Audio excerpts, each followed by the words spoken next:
Good morning, students. As you know, we are doing the chapter number 8, that is journal, which means a day in which we record our day-to-day transactions. So today we will do one more sum regarding journal. Please listen this carefully. Okay. So our first transaction relating to journal is January 1st. Purchased machinery from Rajiv. आपने machine खरीदी, किससे खरीदी? राजीव से 5000 की. Paid him by means of bank draft. उसको जो payment करी वो कैसे पेमेंट करी? Bank draft. आप बैंक में गए, ड्राफ्ट बनवाया 5000 का, और बैंक ने आपसे कितना लिया? 5000 के बदले में 5020 जो उसने एक्स्ट्रा लिए हैं बेटा, वो किसके लिए? Bank charges. जो बेटा अगर आप बैंक में जाओ, आप कभी बैंक में जाके देखना, ड्राफ्ट बनवाने के अलग से चार्जेस लगते हैं जिसको हम बोलते हैं बैंक चार्जेस. सो 5000 उसने मशीन का पे किया, 20 रुपीज उसने किसके पे किए? बैंक चार्जेस के. सो हमारी एंट्री क्या आ गई? दो एंट्रीज हो गई. Machinery account debit to bank account 5000 and bank charges account debit to bank account 20. आप चाहो तो बेटा इकट्ठी एंट्री भी कर सकते हो. Machinery account debit, bank charges account debit to bank account. Machinery में आ जाएगा 5000, बैंक चार्जेस में 20 और बैंक में आ जाएगा 5020. और आप चाहो तो अलग अलग भी कर सकते हो. Next entry discounted A bill of exchange है. बेटा हमारा एक फुल फ्लेज चैप्टर है बिल ऑफ एक्सचेंज, मैं आपको करवाऊंगी. अब ये पढ़ो. बिल ऑफ एक्सचेंज होता है बेटा जब हम कुछ चीजें उधार खरीदते हैं ना, तो हम उसको एक बिल दे देते हैं. क्या कर देते हैं? बिल दे देते हैं कि उसमें लिखा होता है कि मैं आपको 3 मंथ्स बाद पेमेंट कर दूंगी. ठीक है. सपोज करो मैंने उधार खरीदा ए से, मैंने ए को बिल दे दिया कि मैं आपको 3 मंथ्स बाद पेमेंट कर दूंगी. ए कहता ठीक है कर देना. अब ए के पास ए को टाइम से पहले पैसे की जरूरत है. ए जाता है बैंक के पास कि आप ये बिल रख लो और मुझे पेमेंट कर दो, और आप पेमेंट 3 मंथ्स बाद ले लेना.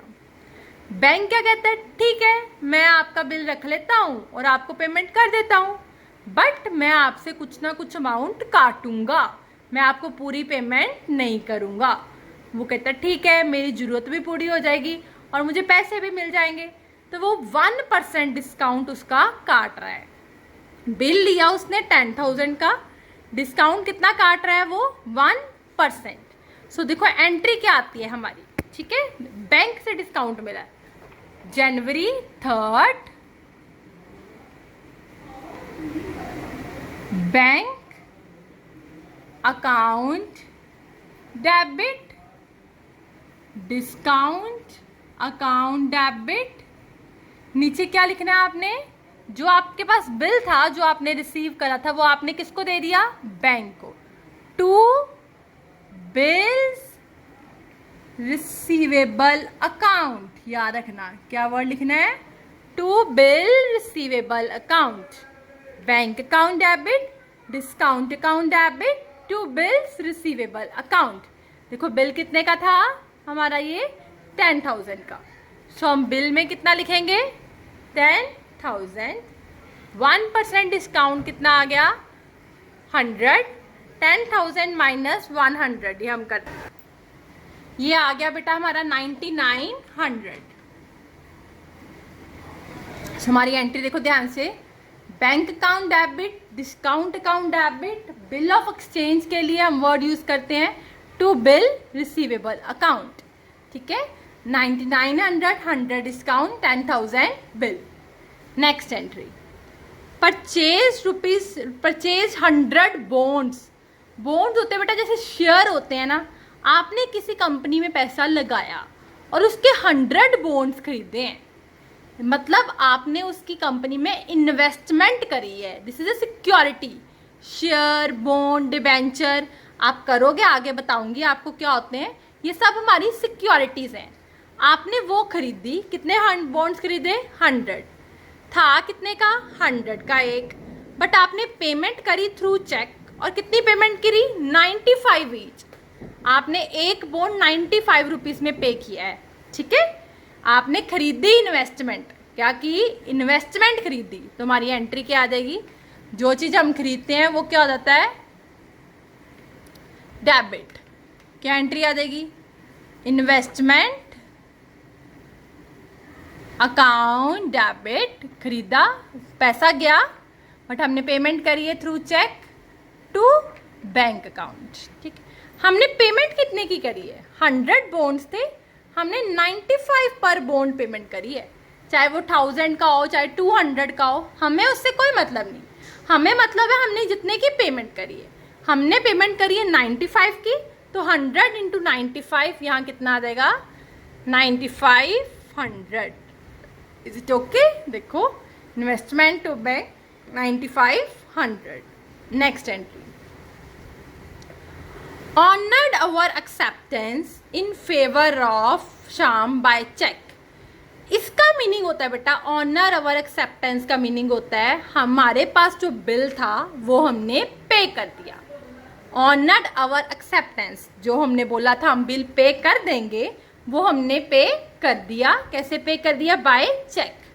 जब ये वर्ड आता है ना बेटा, ऑनर्ड अवर एक्सेप्टेंस, उसके लिए हम वर्ड यूज करते हैं बिल पेबल। क्या वर्ड यूज करते हैं? Bill payable. क्या वर्ड यूज करते हैं? Bill payable. हमने बिल पे कर दिया। कैसे पे किया? Through cheque. तुम्हारी एंट्री आ जाएगी, याद रखो ये वर्ड्स आपको लर्न रखने पड़ने हैं बेटा। क्या एंट्री आएगी हमारी? बिल्स पेबल, बिल गया, कैसे पेमेंट करी है? Through cheque to bank account. कितने की करी है? 5000 की। सो हमारी एंट्री क्या आ गई? Bills payable account debit to bank account. Clear है? Bill payable account debit to bank account. Next देखो,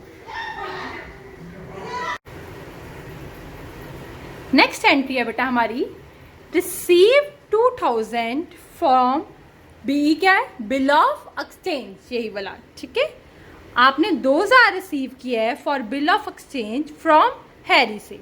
ठीक है, एंड डिपॉजिटेड इनटू बैंक। आपने 2000 रुपए लिए और उसको कहाँ डिपॉजिट करवा दिया? आपने बैंक में डिपॉजिट करवा दिया। ठीक है, आपने बिल लिया और उसको किस में डिपॉजिट करवा दिया? बैंक में। सो हम एंट्री क्या करेंगे? 2 एंट्री करेंगे। ठीक है, यहाँ आप एक ही एंट्री कर दो। यहाँ तो हम करेंगे पहले बिल लेने की, जो हमारे पास पैसा आया, बिल रिसीव किया। रिसीव्ड मतलब आपके पास पैसा आया। यहाँ तो आप एंट्री ये करो बेटा, ये देखो, 2 एंट्री करो, यहाँ 1 एंट्री करो।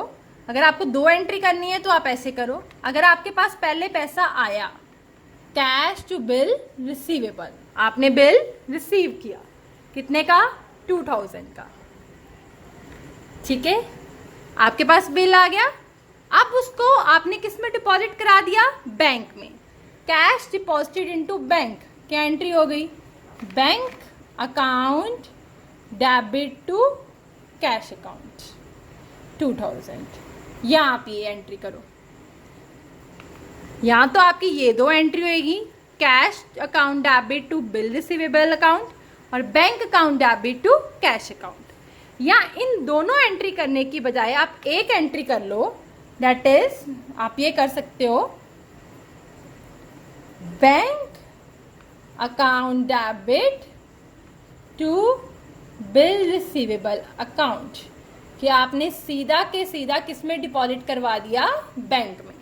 देखो, यहाँ तो आप करोगे, पहले बिल आया, cash account debit to bill receivable account, फिर आपने उसको बैंक में जमा करवाया, bank account debit to cash account. यहाँ आप सीधा क्या करोगे? Bank account debit to bill receivable account. Clear है? नेक्स्ट देखो, January 11 received a payment of loan. आपने बैंक से लोन लिया, कितने का लिया? 5000 का। Out of it 3000 deposited into bank. वही 2 एंट्री आ जाएंगी। यहाँ तो आप पहले लोन लेने की एंट्री करो और बाद में बैंक में पैसे जमा कराने की। यहाँ आप डायरेक्ट कर दो। देखो, received a payment of loan ₹5000। मैं 2 करती हूँ आपको। मैंने लोन लिया बैंक से और मुझे पैसे मिले कितने? 5000। मैं क्या लिखूंगी? देखो, cash account debit to bank loan account. कितने का लोन लिया मैंने? 5000 का।